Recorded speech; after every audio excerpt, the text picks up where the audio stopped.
اپنی وہ آگ بجھا لوں، چاہے وہ طریقہ جائز ہو ناجائز ہو، غلط ہو صحیح ہو، شرک ہو کفر ہو گناہ ہو، کچھ بھی ہو، اس بات کی پرواہ کیے بغیر ہر ایک اپنی حسد کی آگ بجھانے کے پیچھے لگا ہوا ہے اور اس کے در پہ ہے۔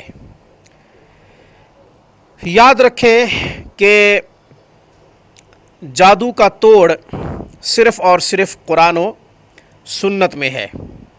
جادو کا توڑ جادو سے نہیں ہو سکتا۔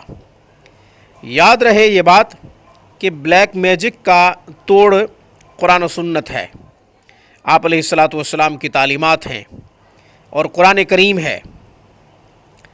سب سے پہلی بات کہ اس کا توڑ سورۃ فاتحہ، آیت الکرسی، سورۃ اخلاص، سورۃ فلق، سورۃ ناس، آپ علیہ الصلاۃ والسلام نے ان 4 سورتوں کو اپنے صبح و شام کے معمولات میں شامل کیا، اور یہ سنت عمل بھی ہے۔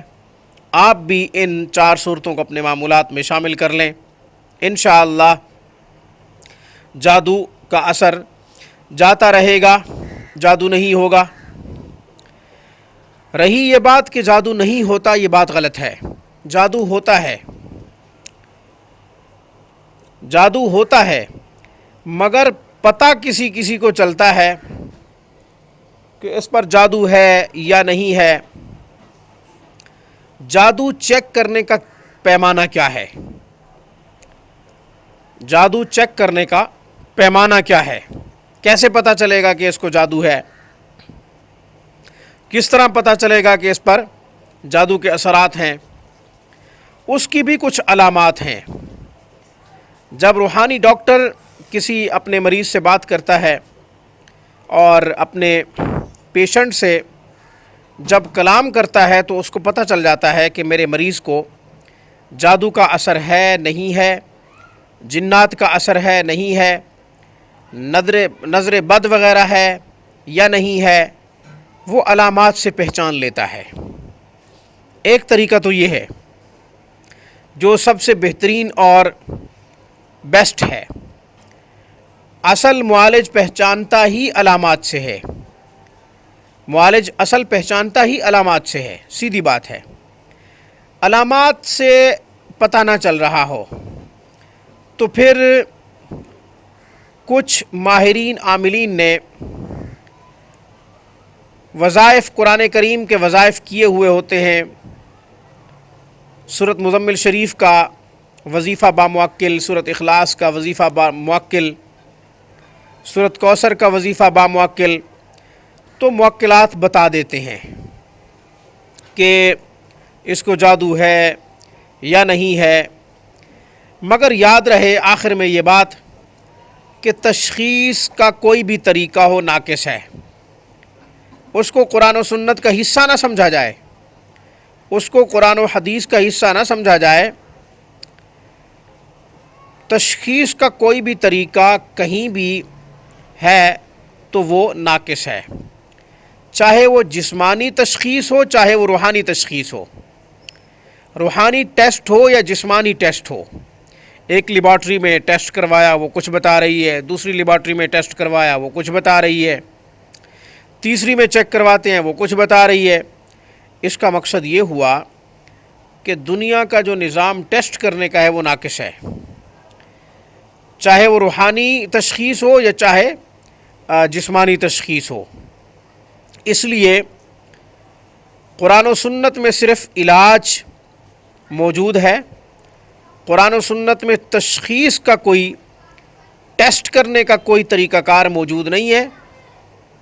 ہاں، بزرگان کے مجربات، بزرگان امت کے کچھ وظائف اور موکلات وغیرہ کے ذریعے سے جو حاضری ہوتی ہے، ان سے پوچھ کر، ان سے بات کر کے اگر کسی نتیجے پہ پہنچا جائے تو وہ ایک الگ بات ہے۔ وہ بھی ہر ایک کو نصیب نہیں ہے، بہت کم لوگ ہیں جن کو موکلات کی حاضری کے ذریعے سے پتہ چلتا ہے۔ آج کی گفتگو اتنی کافی ہے۔ انشاءاللہ ویڈیو نمبر 2 میں جادو کے حوالے سے کچھ غلط فہمیوں کا جواب دوں گا۔ ہم انشاءاللہ سٹیپ بائی سٹیپ چلیں گے، انشاءاللہ آپ کو بہت فائدہ ہوگا۔ اس پیغام کے ساتھ مجھے اجازت دیجیے، جب بھی کوئی مصیبت پریشانی لاحق ہو، سجدہ ریز ہو کر اپنے رب کو پکاریں۔ رجوع اللہ ہمارے تمام مسائل کا حل ہے۔